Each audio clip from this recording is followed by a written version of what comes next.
is entitled Making Things Personal, Techniques for Working with Individual Students.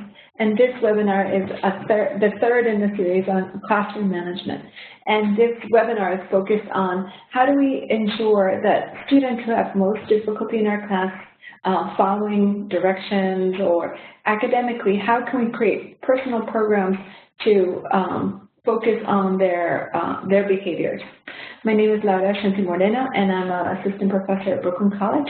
And previously, I was a dual language teacher and coach for new teachers. So the first thing that we have to do as teachers is understand an individual, because we, when creating personal plans for students, we have to make sure that those personal plans are specifically attuned to the student. And that means that we have to understand what's going on with the student. And this slide is slightly overwhelming because I have a number of questions there, but we need to think about the child holistically. What are those students' interests? How do they come into the class in the morning? Are they happy in the morning, or are they reluctant to come to class? Are they crying? What is their physical presence in the day? When do they look excited? When do they look down? And what types of relationships do they have with adults and peers? There's some students who have an easier time relating to adults, and some students have an easier time relating to younger children. And it's important to think about how do they establish relationships? How do they use their voice and body? Are they really quiet? Do they scream all the time when they're unhappy? What do they do with their body? When is the student happy, and how does the student express happiness? When is the student unhappy, and how is this expressed? What is the student's language level in terms of English or in terms of expressing themselves? Who are their friends? How do they treat their friends? Can their friends help them to get out of a mood, help them participate? What is the student's relationship to their parents? What kinds of situations may be happening at home, and what is their academic level? I know these are a lot of questions, but it's really important to think about. Maybe the student is fine, but there's something happening at home, and that helps us to think about then what our next steps can be. So we need to develop a comprehensive plan for that student, and that involves thinking about, number one, what can I do with the entire class that will benefit the student as an entire class community? And I'm going to discuss some of those options. And then what can I do with this child individually? How can I work with the child's family? How can I be a partner and communicate with the family? And what additional support will I need?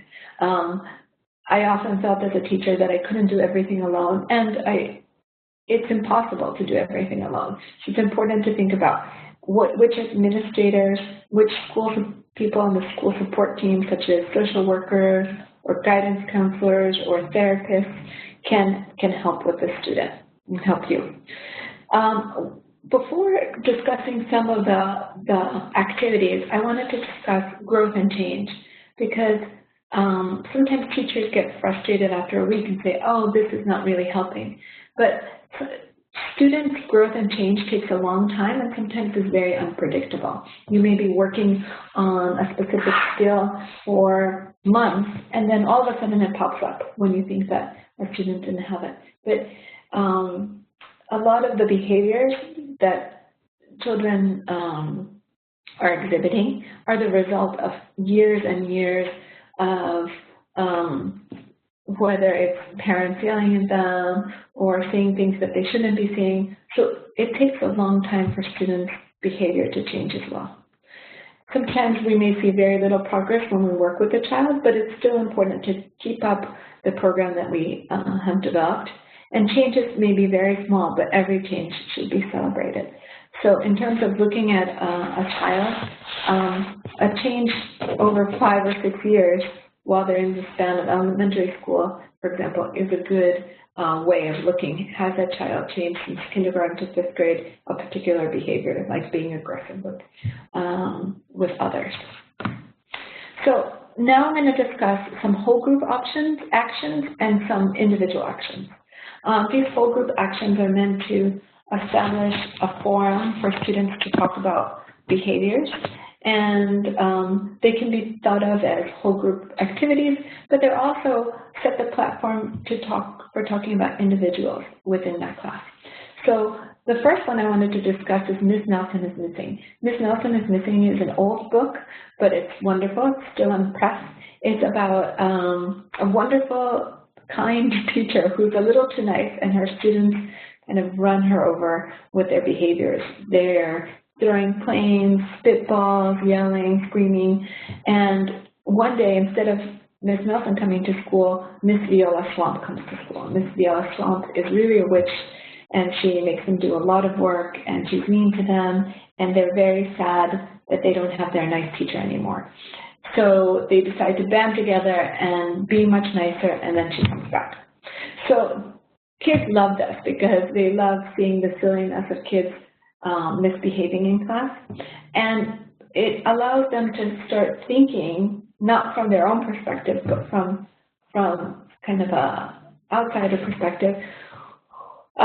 What's happening in this class to bring out the not nice version of Ms. Nelson, and then transfer that to what are they doing that may not bring out the nice version of Ms. Nelson, and also what they need to do to have the nice version of Ms. Nelson. What kinds of things need to happen in their classroom. And kids really enjoy this activity. They really like talking about behaviors and what they do that has an effect on the teacher. A second whole group action are social emotional jobs for everyone. So you would give some examples, because it's always important to model, of what social emotional jobs students can have. For example, sometimes we have to work on helping ourselves be happier and allowing others to be safe and comfortable learning. So what are some things that the teacher can do? I can keep my desk cleaner so I can find things and not be so flustered. I can, when I see something that I don't like happening, I can take 5 breaths, for example. Those are some things that the teacher can model for students, and then make this her or his job. Then the students can brainstorm their own jobs for themselves. So stop making airplane noises on the rug, or try not to feel so disappointed when I get something wrong. And of course, depending on the grade level, children can either come up with these on their own, or you can work with children individually to help them come up with some of these goals for each other. Then, as a last step, you can go over the goals together individually, congratulate the child if the goal is achieved, and pick another one. And this is really helpful in tracking what goals were achieved, but also helping kids have a small goal in which they're working towards. And that's so helpful, because so many times parents and teachers say to their children and students, now it's time to be good. You have to be a good listener, but that's so broad. So it's easier, it's hard for a child to know, was I a good listener over a 6-hour period? It's easier to have a small goal, like I need to raise my hand every time I need to speak in class, than I need to be a good listener, because that's something that you can easily track. And the last whole group action, which is actually whole group action 3, I'm sorry about the typo there, is to observe another class on video. And I did this with my students. I remember once when I was a teacher watching a video just to learn about reading strategies myself, and seeing the class on the video and thinking, wow, they're so amazing. And I had the idea, why not show my class that video, but have them focus on the students, so they can look at what are some important behaviors that these students in that video are engaging in that allow them to learn. So some questions that you can ask the students: what do the students do in this class in order to learn? And how do they act with each other? How do they use their bodies? So kids can have an example of looking at another class and thinking about what are they doing that makes them successful at learning. So those are 3 whole group actions that focus students on positive behaviors and allow them to think about what is their role in changing, and how they can think about their personal input into the whole entire group. And I think this is important for those students who are having most difficulty following, because they see that everybody, not only them, are the only ones working towards improving their behavior, that everybody needs to work on something. And that's really an important lesson, because otherwise students sometimes can feel that they're singled out and that they're always picked on you have to change, you have to do something, when it's the whole community that really is working towards a more positive, safe, and healthy environment. So now I'm going to walk you through some individual actions. So this individual action is most appropriate for students who may be having an issue and can't speak about it themselves.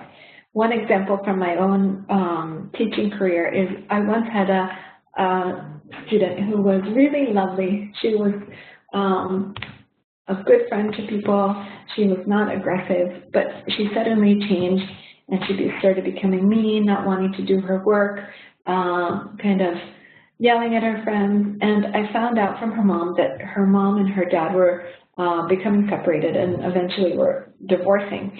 And she was really reacting. She was very young. She was around 6 or 7. She was getting very upset about this, and but she didn't want to talk about it. So my principal actually suggested that I find a read aloud and read the book to her alone, and then discuss it. And this was a great strategy. It really helped because she was able to talk about her issues and her feelings, about what was happening in her family and to herself, through the characters in the book. So there's so many books, and there are lots of people who can help you with this. School librarians, bookstores. If you just go and you say, I have a child who's dealing with these issues, they may be able to point you to a book if you can't find one yourself. So this book, Koala Lou by Mem Fox, is wonderful. It's about a child who feels that she's not seen, that nobody recognizes her, doesn't pay attention to her. She is a koala who is the oldest of many, many siblings, and now her mom is so busy, she doesn't pay attention to her. So she decides that she's going to gain everyone's respect and attention by training really hard for the Bush Olympics. They're in Australia. And she's going to climb up this event, which is climbing up a tree, and she's going to win, and everybody's going to notice how special and wonderful she is. So the day arrives, and unfortunately, she comes in second place. And after the race, she goes and hides and is crying, and she's so upset. And her mom comes to her and says, you know, I'm so busy, but I love you, and I always will. And it's such a powerful testament to a lot of students who often feel like, you know, people don't notice them as much as they want to be noticed. And it's a great platform to talk to students about how the character feels, provide support for helping them with language, because sometimes kids don't know how to express themselves because they don't have the language about how they feel. And thinking about how this character was able to manage his or her feelings and relating to the character. One important thing about this type of activity is when you do an individual read aloud, you may have to find some time, and that may be difficult during lunch or during a prep. You'll take the kid out of art or gym and you'll do this read aloud. But it pays off so much because you establish a relationship with this child that otherwise you may not have, and you establish a conversation, an ongoing conversation about issues in that child's life. And the second individual action that I want to talk about is an individual checklist with a sticker. So this is something that we'll see a lot in schools, and it's surprisingly effective. So what you will do is create a grid just like the one I have here, where you specify different times of the day, like morning meeting or walking to the lunchroom, reading. It depends on that child, and this goes back to knowing that child and being that child's teacher. When during the day is this child having difficulty, and how can I support this child? What do I want to target?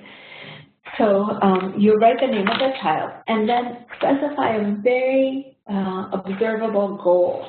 So as in my previous example, be good or be a good listener is too big of a goal, because what does that really mean?